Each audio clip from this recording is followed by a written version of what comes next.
Se você está com fome da palavra de Deus, diga amém. Glória a Deus. Abra sua Bíblia então, junto comigo, por gentileza, no livro de 1 Reis, primeiro livro dos Reis, no capítulo 19. Primeiro livro dos Reis, capítulo 19.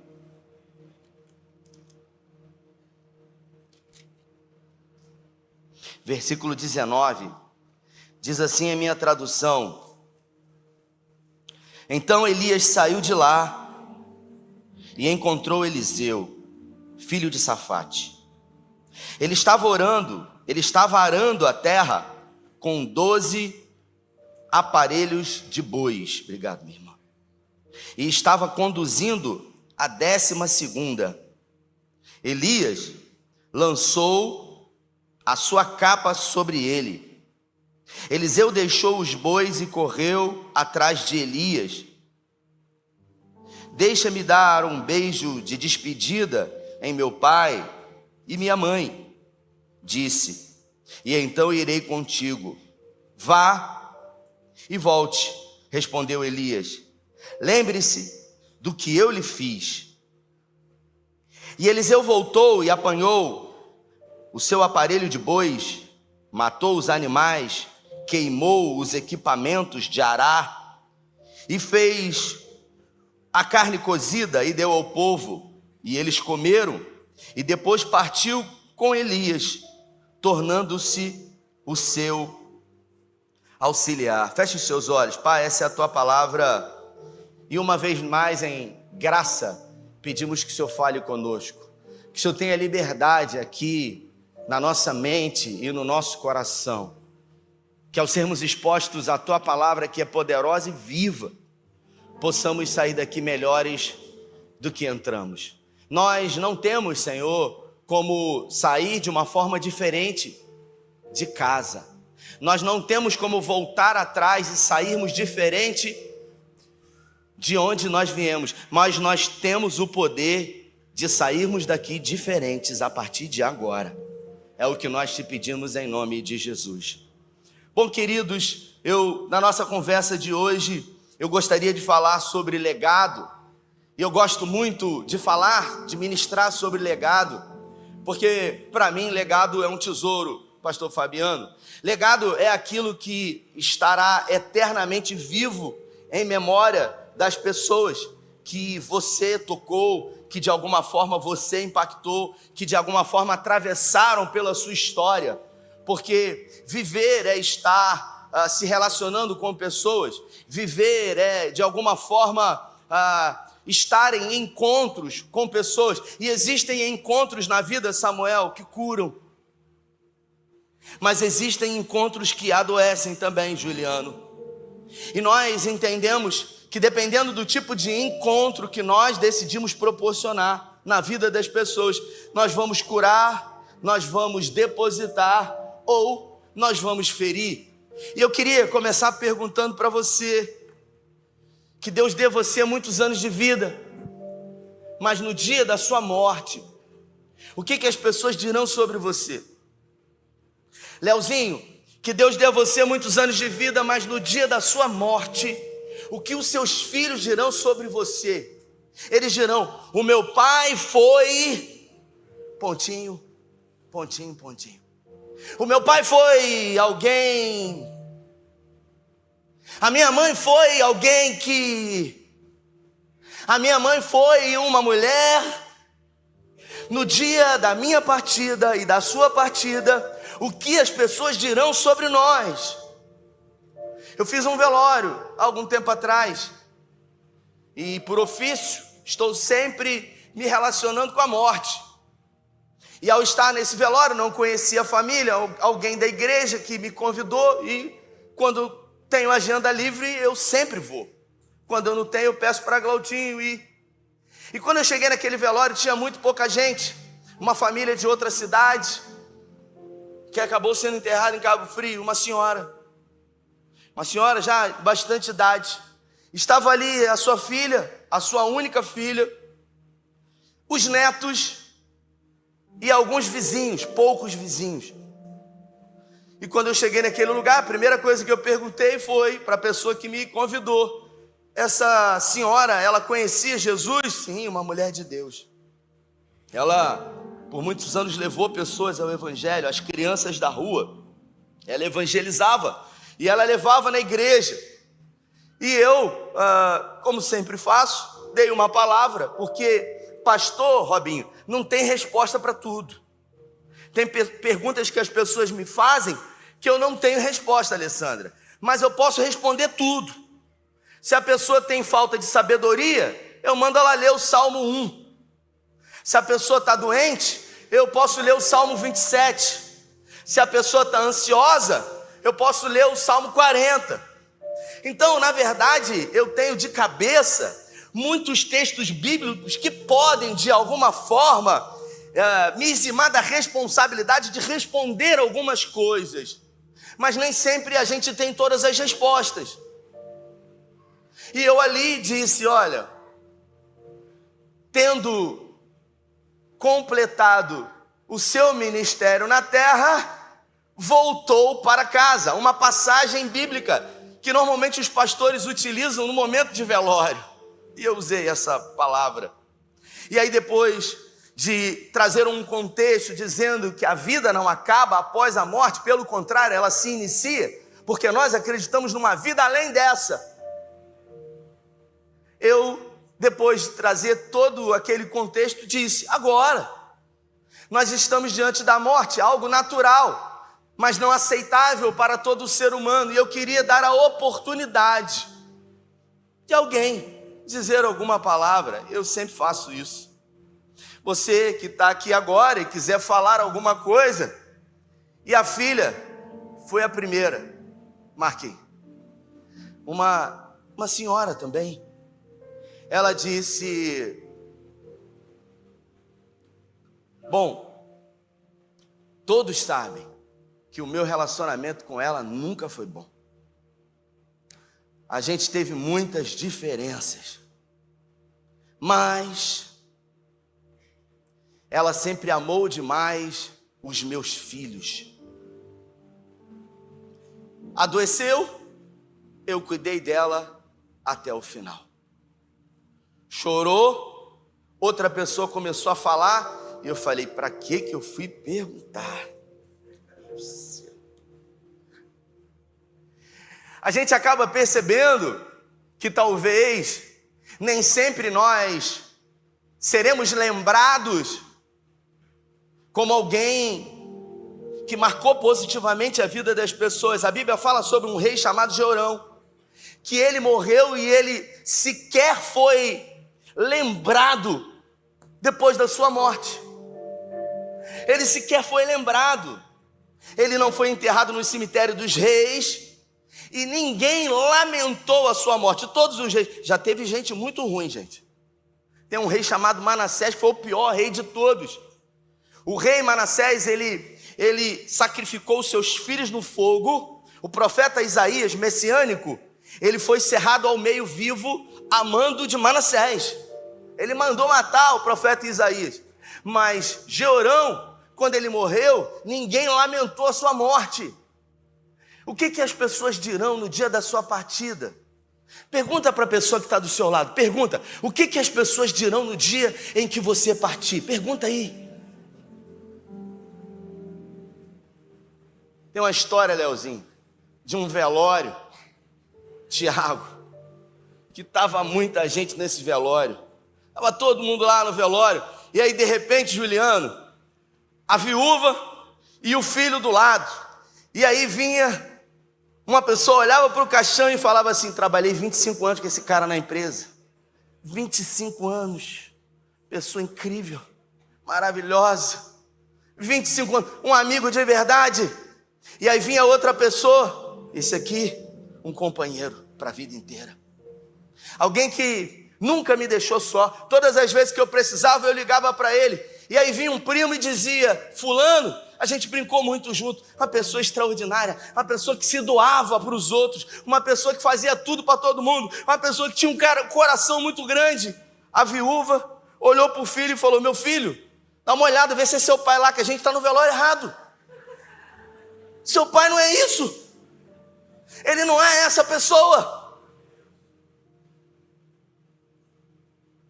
Queridos, legado é aquilo que a gente vai deixar vivo dentro das pessoas.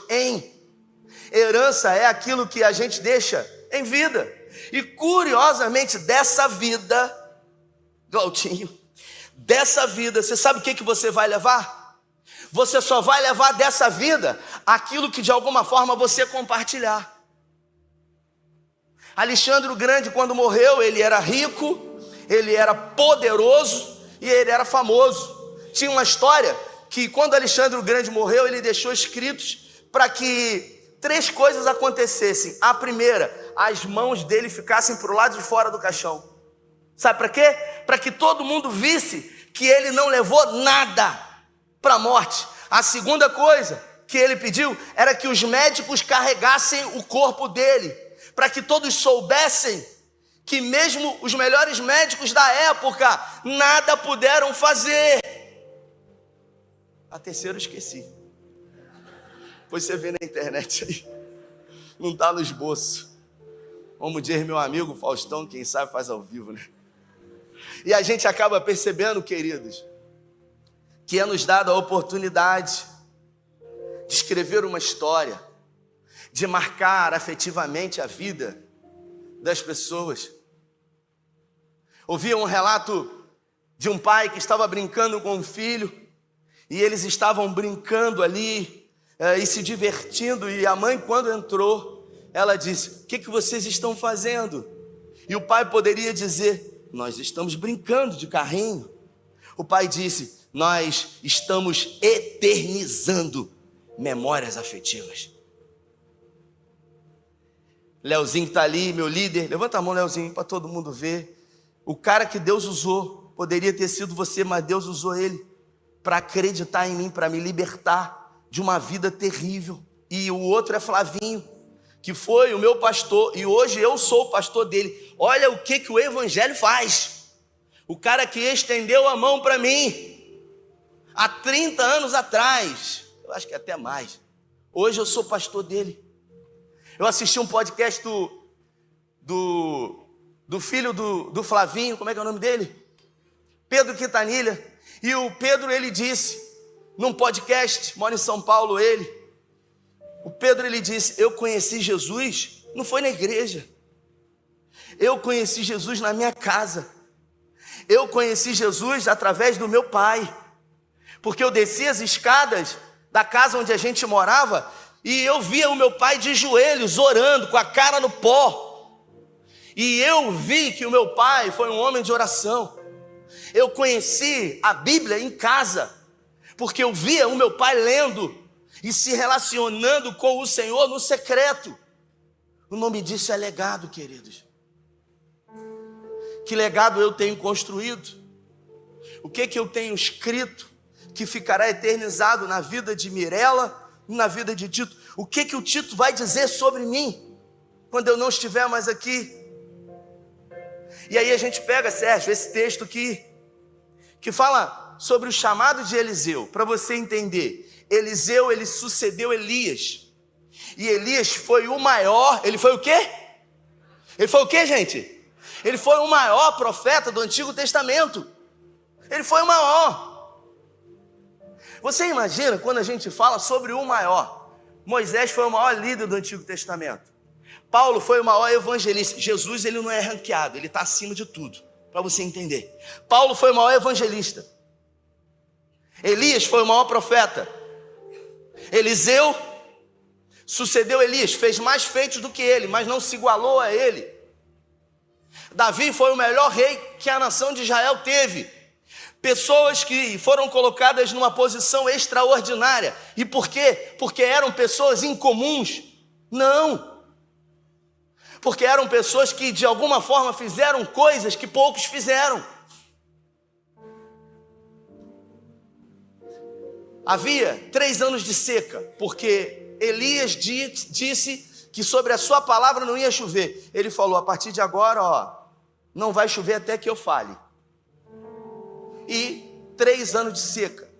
Eliseu era filho de uma família rica, uma família de classe média da época, Fonseca, de classe média. Eles possuíam um animal, um boi, classe média, tá certo? A família de Eliseu possuía 24 bois, 12 juntas. Cada junta tinha um boi. O texto diz que ele era rico e que tinha uma família abençoada, e num período de seca, há 3 anos, ele estava arando a terra. Tinha 12 juntas de boi, ele estava na 12ª arando a terra. Eu pergunto para você, ele precisava fazer isso, sim ou não? Não precisava. Mas ele estava fazendo. Era isso que ele queria para a vida dele? Não. Mas até que ele pudesse encontrar aquilo que era um sentido para ele resolveu fazer alguma coisa. Ele não ficou esperando as coisas acontecerem. Ele não ficou de braços cruzados esperando a promessa de Deus, porque nem promessa de Deus ele tinha. Enquanto isso, havia toda a expectativa do mundo na vida de Elias, que destronou Acabe e Jezabel, que enfrentou no Monte Carmelo 850 profetas e matou esses 850 profetas. Um grande homem de Deus. Não era Rafael que falava com Elias, não era pastor Fonseca que falava com Elias, era o próprio Deus que falava com ele. Você imagina Deus falar com você, querido? E Deus falou com ele algumas coisas e ele sucumbiu diante de um cansaço. Porque, queridos, quando a gente não respeita os nossos limites e a gente decide ir longe demais, mais cedo ou mais tarde a gente vai ficar pelo caminho. Você precisa respeitar os seus limites. Você precisa respeitar os limites do seu corpo. Você precisa aprender a respeitar a sua saúde emocional, porque a gente limpa a casa que a gente tem, a gente bota o carro para lavar e para aspirar porque está sujo, só que às vezes a gente não faz a faxina emocional da nossa mente, e a gente vive cheio de lixo emocional dentro da nossa mente, e esse lixo emocional vai produzir doenças emocionais e também doenças no corpo, chamadas mente, soma, corpo. Doenças psicossomáticas. E Elias, ele começou a cansar. Deus tinha tanto para fazer na vida de Elias. Vira para a pessoa que está do seu lado, me ajude a pregar. E fale assim, Deus tinha muito para fazer na vida de Elias. Você não falou não, Aline? Deus tinha muito para fazer na vida de Elias, Sérgio. Ele enfrentou Acabe e Jezabel e ele realizou 7 grandes milagres. Quantos milagres? 7. Só que chegou um momento que ele não respeitou os seus limites e ele começou a cansar. Ele começou a se desgastar. E as lutas e dificuldades vinham e pela primeira vez ele falou, Senhor, eu não quero mais. Eu não estou aguentando essa pressão. Só que Deus havia comissionado e Deus não dá para você um desafio maior do que você pode suportar. Se veio para você, de alguma maneira, é porque Deus sabe o seu limite e Ele sabe até onde você pode ir. Só que ele começou a se deformar e disse, eu não aguento mais. E você sabe o que Deus fez? Nada, porque Deus respeita. E Deus sempre dava a direção, Deus sempre dava o escape, Deus sempre era a proteção, Deus sempre era a provisão. E pela segunda vez, quando ele vai para Sarepta, ele pede a morte, ele diz, eu não aguento mais.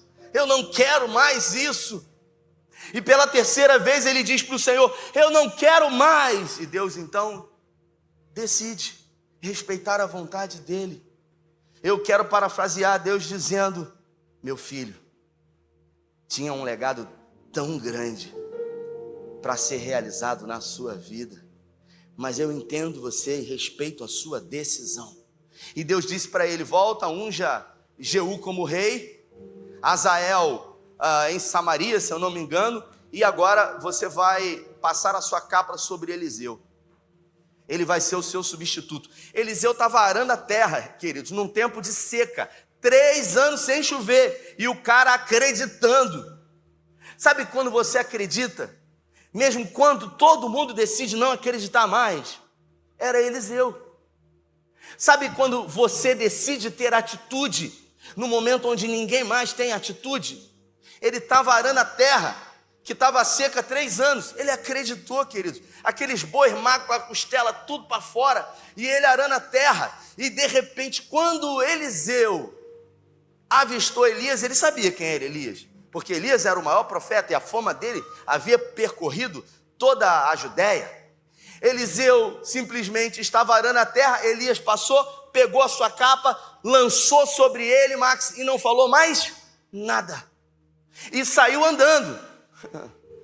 Depois você lê em casa. Elias não falou nada para Eliseu, ele só lançou a capa.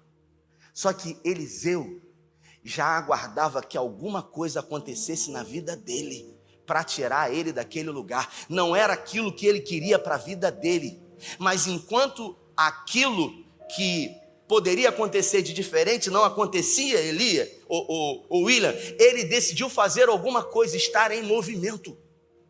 E quando a capa de Elias lançou sobre ele, e Elias saiu andando, é uma conversa de doido, lançou a capa, saiu andando. Eliseu recebeu a capa, correu atrás dele e falou para ele o seguinte: olha, me permita ir lá na minha casa, dar um beijo na minha mãe e no meu pai, e voltar, e agora seguir você. E ele disse: pode ir, mas você sabe o que eu fiz por você. Ou seja, eu lancei a capa sobre você. Você sabe o que Eliseu fez? Eliseu, ele recebeu uma oportunidade. Ele recebeu o quê? O que, gente, por favor? Uma oportunidade. Uma oportunidade de mudar de vida, uma oportunidade de fazer outra coisa, uma oportunidade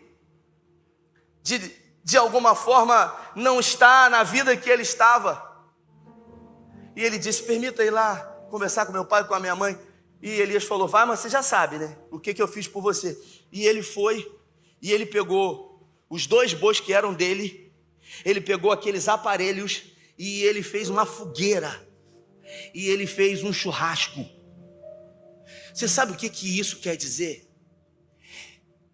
Aquele meio de vida de arar a terra era a subsistência de Eliseu. Eliseu podia falar o seguinte: ó, fulano, vem cá, vamos fazer o seguinte, Juliano, Elias lançou a capa sobre mim e eu vou ter que seguir ele agora. Então, eu tenho esses 2 animais aqui, eu tenho esse aparelho de arar a terra, eu queria que você cuidasse disso aqui, agora você vai ser meu sócio. E aí, de tudo que a gente conseguir, você me dá 50%, que você não tem nem boi. Juliano ia aceitar, sim ou não? Mas não foi isso que ele fez, porque isso seria um plano B. Talvez isso seria o que eu iria fazer. Talvez pensando: eu vou atrás desse cara, esse cara está sendo perseguido, esse cara falou que não ia chover e está 3 anos de seca. E se não der certo? E se? Então eu vou deixar aqui um plano B, porque se der errado eu volto e pelo menos eu tenho a minha vidinha. Eliseu botou fogo em tudo. Eliseu pegou o plano B dele e destruiu, fez um churrasco. E ele falou: a partir de agora, o meu plano B vai ser fazer o plano A dar certo. E se não der certo, tem que dar certo, porque eu não tenho outra alternativa. Porque eu não tenho outra opção. E toda atitude na nossa vida, toda atitude que você tomar, todo posicionamento diante de uma mudança de vida, vai exigir de você um sacrifício. Porque Eliseu, ele realizou um sacrifício ali, diante de uma oportunidade de uma mudança de vida. E não vai ser diferente na sua vida. Todas as vezes que você decidir por algo, você vai ter que sacrificar algumas coisas na sua vida. Todas as vezes que você decidir fazer coisas novas na sua vida, vai exigir de você muito sacrifício. E por isso que tem gente que está com a vida acomodada, faz o que não ama a vida inteira e não muda nada. É gente que quando acorda de manhã, ou quando sai daqui da igreja e vai para casa, Glautinho, e aí come uma pizza na rua, e aí chega em casa no culto das 6, liga o Fantástico, e aí o Fantástico começa a passar aqueles lixos, e aí de repente sobe as letrinhas do Fantástico, e aí abre a boca e diz: ai, meu Deus, amanhã vai começar tudo. Vocês são profeta mesmo. Rapaz, que doideira. Veja que vocês são profeta. Mais um dia, mais uma semana. Aí você vai trabalhar na segunda com um desejo maior da sua vida de que a sexta-feira chegue. Meu Deus. O marido, Marquinhos, dá um beijo na esposa e fala assim: mulher, tô indo, vou para a luta, vou para a guerra. Ele está indo para o trabalho, vou para a batalha. Não é assim, queridos? Olha os sinônimos do trabalho dele: luta, guerra, eu vou para a batalha. Hoje tem que matar um leão. E sexta-feira eu não matei, tem que matar 2 hoje. E faz o que para mudar isso? E faz o que de alguma forma para mudar a sua realidade diante daquilo que faz e não gosta mais de fazer? Tem que ficar engolindo aquele sapo. Se for aquele girinozinho é fácil ainda. Agora tem aquele sapo, irmão, que é boi, que é desse tamanho, que é difícil, que você tem que engolir. E por ter medo de sacrificar, você às vezes não toma uma atitude, porque toda decisão vai exigir de nós sacrifício. E Eliseu, ele resolveu ser o companheiro agora de Elias. E diante das decisões que ele resolveu tomar na vida dele, durante 10 anos ele acompanhou Elias. Quantos anos? Foram 10 anos, queridos. Você sabe quantos milagres Elias realizou? Nenhum. E ele estava ali sempre ao lado, servindo, aprendendo, observando. Você acha que em algum momento Eliseu, ele não passou por dificuldades aprendendo com Elias? Um cara altamente depressivo. Elias estava totalmente depressivo. Uma mente totalmente negativa, que reclamava de tudo. A Bíblia fala, só você ler aqui, cara. O cara pediu a morte 3 vezes. Você imagina você conviver com uma pessoa que reclama de manhã, de tarde e de noite, e uma pessoa frustrada ainda diante de uma vida que poderia ter sido vivida ao máximo. Quando passaram-se 10 anos, Elias disse para ele assim: olha, o Senhor me chamou lá em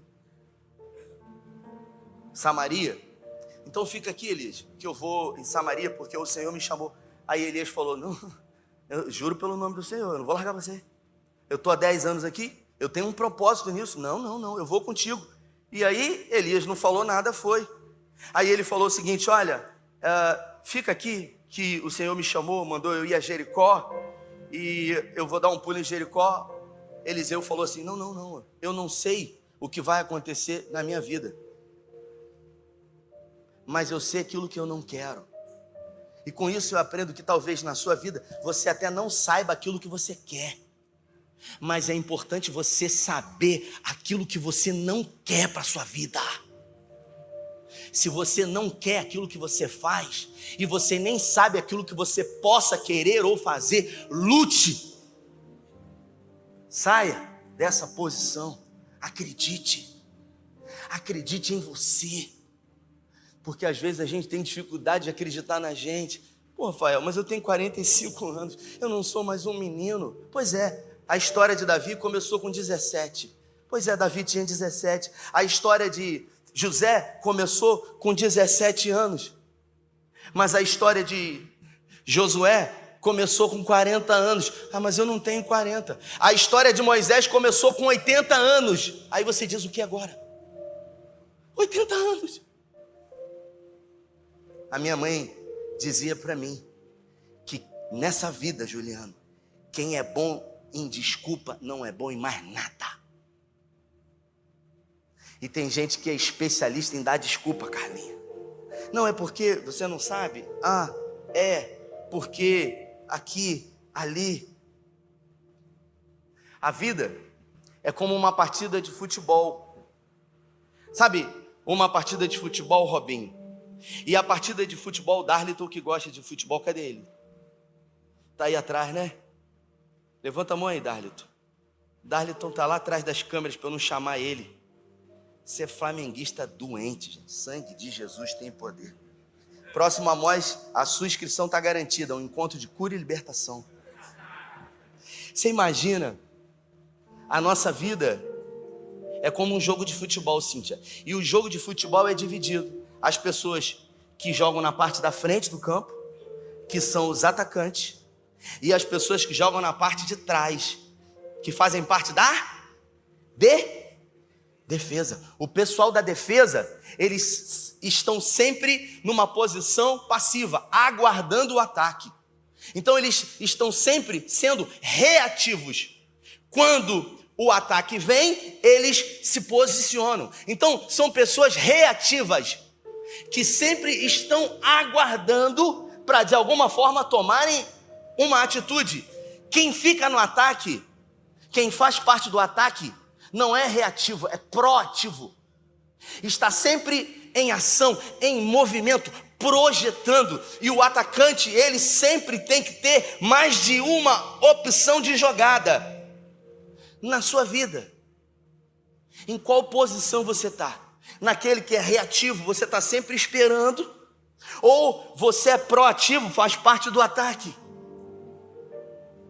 O Marcos, que foi jogador, que foi goleiro da seleção brasileira há muito tempo, eu assisti um podcast dele, e ele disse assim: a pior fase da minha vida foi na seleção brasileira. Eu falei, que isso, cara? Como é que o cara diz que foi a pior fase? Ele disse, porque a gente só servia para dar desculpa, porque se o Brasil ganhava Romário, Ronaldo, eles eram ovacionados na mídia, e se a gente perdia, era a gente, o goleiro, que tinha que dar justificativa. E aí fica para nós a ideia de qual lugar que eu quero fazer parte na história da minha vida.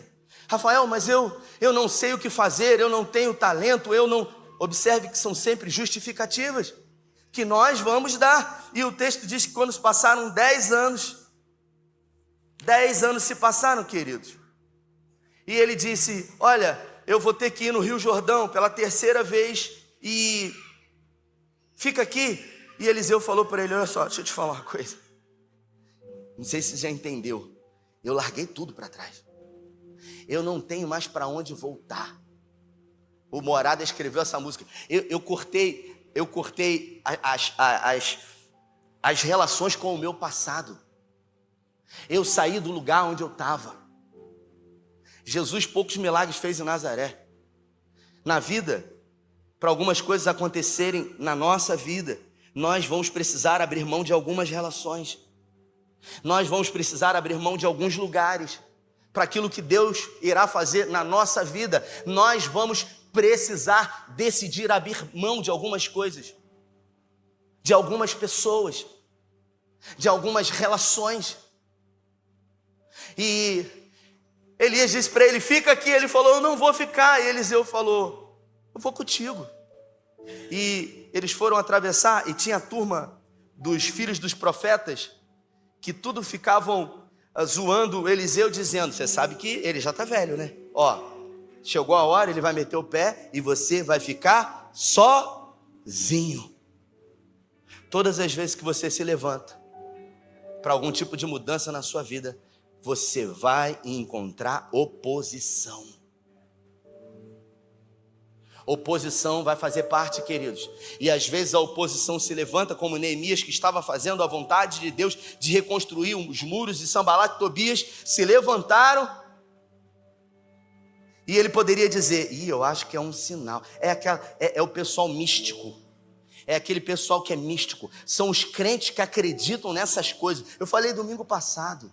Não, eu não sou, eu não acredito nessas simpatias, nesse negócio. Eu sou um cristão. Um dia uma pessoa veio falar comigo. Aí eu tenho uma coisa muito importante para falar. Aí começou a tossir. Eu acho que não é de Deus falar. Eu falei, meu irmão. Deve ter sido. Eu tinha um pastor, eu contei isso ontem lá no almoço. Eu tinha um pastor que foi numa vigília, essa coisa da revelação. Queria que Deus falasse com ele. Queria que Deus falasse. Aquela coisa do desespero, quer tomar uma decisão. Aí Deus tem que falar. Aí foi numa vigília que o apelido dele era Raio-X, que ele entregava tudo. Foi lá. Meu irmão, se esse cara tá vivo hoje, o centro da imagem quebra. Porque o cara é Raio-X, meu. E aí quando chegou lá, no meio da vigília, Deus pegou o cara. E eu não sei porquê, eu acho que a voz de Deus deve ser grossa, porque esses caras, meu Deus. Aí o cara começou a falar, eis que te digo, e o cara forçando a voz de Deus, falando, Senhor, e tal. Aí de repente, o cara, 1 minuto para o meu servo tossir. Deus falou que o cara precisava tossir. Deus falou, 1 minuto para o meu servo tossir. Você está rindo? Rafael, como é que você pode brincar com essas coisas? Brincadeiras são o que essas pessoas fazem aí. E tem muita gente que acredita. A maior revelação está aqui, querido. Já está ao nosso acesso. Só que a gente quer ouvir Deus falar na boca de quem Ele não quer falar. E às vezes a gente acredita. E às vezes se frustra. E aí, Eliseu então, junto com Elias pega a capa dele, enrola na mão. E aí bate no Jordão assim, ó. Pá! O Jordão abre. Eles atravessam o Jordão, vão para o outro lado do Jordão. E Elias está ali vendo tudo aquilo assustado. E aí, de repente, uma carruagem de fogo vem e desce. Uma carruagem do fogo desce com cavalos de fogo. E aí Elias sobe na carruagem, lança a capa dele lá no chão e vai embora. Aí Eliseu olha aquilo e fala, meu Deus, ele foi embora mesmo. Só que antes disso, Elias pergunta para Eliseu, eu estou indo. Mas eu quero dizer para você que durante 10 anos, você esteve do meu lado, você foi fiel, você me honrou. Então, se existe alguma coisa que eu possa fazer por você, você me fala. O que eu vou fazer? Aí Eliseu disse para ele, eu quero fazer o dobro do que você fez. Aí talvez você diga, que isso? Rapaz, que cara abusado. Não, abusado não, irmão. Ele não sabia o que ele queria quando ele foi chamado. Só que quando ele passou a andar com Elias, ele no processo descobriu aquilo que ele queria. E ele disse, é essa vida que eu quero para mim. E ele não pediu nada, mas quando ele foi perguntado, ele teve coragem de dizer o que ele queria. Você pode até não saber no primeiro momento o que você quer, mas você tem que saber aquilo que você não quer. E sair dessa posição dentro de um processo que em algum momento aquilo que fará sentido para você vai ser revelado. Elias olhou para ele e falou, rapaz, eu fiz 7 milagres, cara. Eu fiz 7 grandes milagres. Você quer fazer o dobro do que eu fiz? E ele falou, você perguntou? E ele falou, tá bom, se você estiver pertinho de mim quando eu for subir, isso vai acontecer. Aí ele falou, isso é fácil, meu. Porque eu já estou colado contigo há muito tempo. Você diz que vai em Jericó, você diz que vai no Jordão, você diz que vai em Samaria, e eu não arredo o pé de você. E aí, quando os carros e cavalos, a carruagem de fogo pegou ele e levou, ele ficou olhando, e ele disse, e agora? E agora? Tudo bem que eu andei durante 10 anos com ele, mas eu não sei o que fazer. Como que eu vou reagir diante disso? Você sabe o que ele fez? Pergunta para quem está do seu lado, o que ele fez? O que ele fez? O que ele fez? Ele reproduziu comportamento. Ele pegou a capa e ele fez exatamente aquilo que ele havia visto Elias fazer. Ele enrolou a capa na mão e ele lançou. Você sabe o que vai acontecer na vida do seu filho? Ele vai reproduzir os seus comportamentos. Ele vai reproduzir aquilo que ele vê você fazer. Se ele chega em casa e vê você prostrado, sendo um homem de oração, se relacionando com a palavra, estando com Deus no secreto, em algum momento ele vai dizer, no dia em que você partir, o meu pai foi um grande homem de Deus. O meu pai foi alguém que me apresentou Jesus dentro da minha própria casa. A minha mãe foi uma mulher que diante de impossibilidades, ela me ajudou. Ela, com a sua fé, me inspirou. A minha esposa foi alguém que decidiu, de alguma forma, assumir a posição. Eu me lembro, casei com Carlinha. Irmãos, eu tirava xerox. Minha sogra falava assim, Carla falou assim, eu quero casar com ele, Leozinho. Falou para Sidianá, quero casar com ele, Fernando. Aí, minha sogra, hoje eu tenho Mirela. Pergunto, Mirela, você é o que de papai? Princesinha e bebê de papai. Aí a gente pensa, né? E aí, Carlinha falou para a mãe dela, mãe, eu quero casar com ele. Eu só tinha cabeça, queridos. Mago. Aí ela falou assim, minha filha, esse menino tira xerox, minha filha. Um dia que eu perguntei para ela assim, o que você tinha na cabeça? Um casal me procurou um tempo atrás, o cara ganhava R$1.000, a esposa ganhava 700, jovenzinhos. Ele tirou ela da casa do pai dela, casou direitinho, ela ganhava 700, ele ganhava 1.000, pagava 700 de aluguel, ela foi mandada embora. Ele ganhava 1.000, pagava 700 de aluguel, sobrava 300. Chegou na igreja desesperado. Pastor, pelo amor de Deus, não sei o que eu fiz, tirei ela do luxo da casa do pai e da mãe.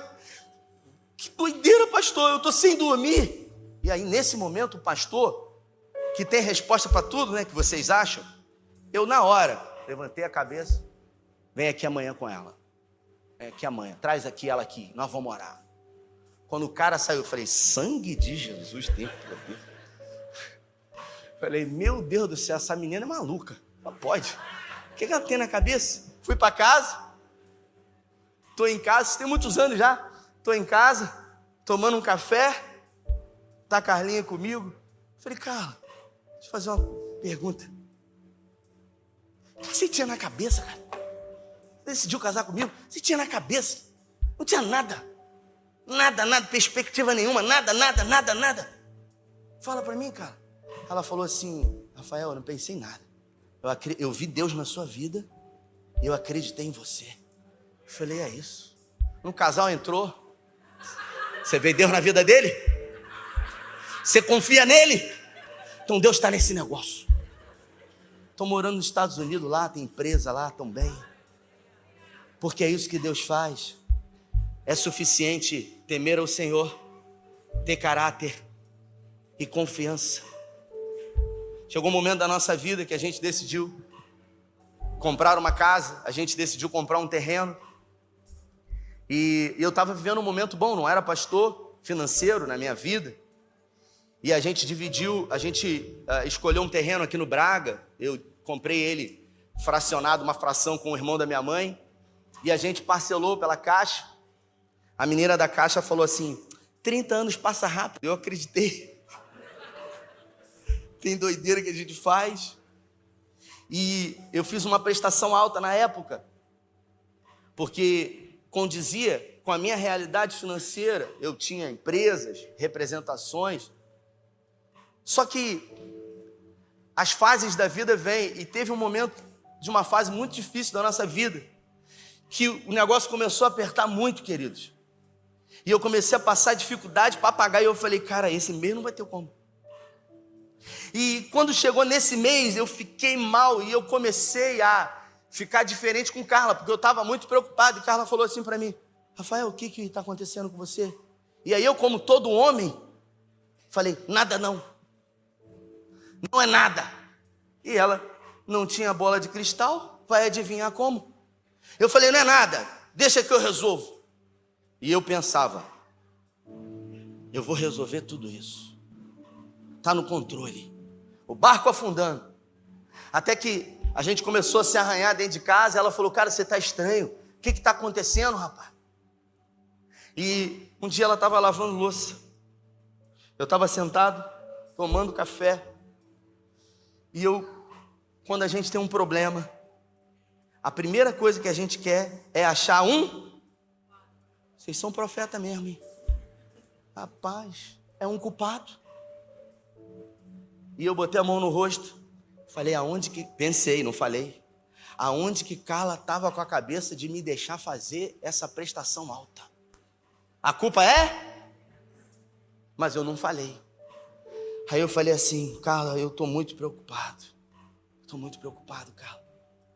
Eu estou muito preocupado. Ela, o que foi, Rafael? Lavando louça. Eu falei, cara, a gente está vivendo uma situação difícil. Eu acho que não botei dinheiro para pagar a prestação do terreno esse mês. Ela lavando louça fez assim. Tô achando que era alguma coisa. Eu falei, o quê? Ela falou: Rafael, nesses anos todos, o Senhor sempre foi a nossa provisão. Vivemos uma vida para Ele, por Ele e por meio dEle. Você acha mesmo que o Senhor vai nos abandonar nesse momento? Ela disse: fique tranquilo. Queridos, aquilo veio como um bálsamo. Sabe quando a pessoa é colocada por Deus num lugar e você permite que ela desempenhe o papel que ela foi colocada para ser auxiliar? Só que se você não compartilha com a sua mulher, como ela vai ser um instrumento de Deus na sua vida? Queria que você se colocasse de pé. Elias morreu. Eliseu realizou no período profético dele 13 grandes milagres. Quantos milagres Eliseu realizou? 13. Ele pediu para fazer o dobro. Elias tinha realizado quantos milagres? 10. A matemática deve estar errada, porque o dobro de 7 é 14. Só que Eliseu cumpriu todo o seu chamado na terra e morreu. E morreu realizando 13 milagres. Faltava um. É aquela coisa na minha vida, foi por pouco. É aquele pessoal que faz a prova: eu não passei por meio décimo. É aquela história. Mas a obra que Deus tem, ela é completa. Ela não é uma obra que vai ter justificativas e diz: não, eu não consegui por isso, porque a professora não gostava de mim. A Bíblia fala que quando Eliseu morreu, levaram o corpo dele e colocaram numa cova. Tinha um cara morto lá dentro. Quando o corpo dele tocou no cara, o cara ressuscitou. O cara realizou 14 milagres. Porque até morto, Deus permitiu que o último milagre fosse realizado. E sabe por que Deus honrou a vida dele?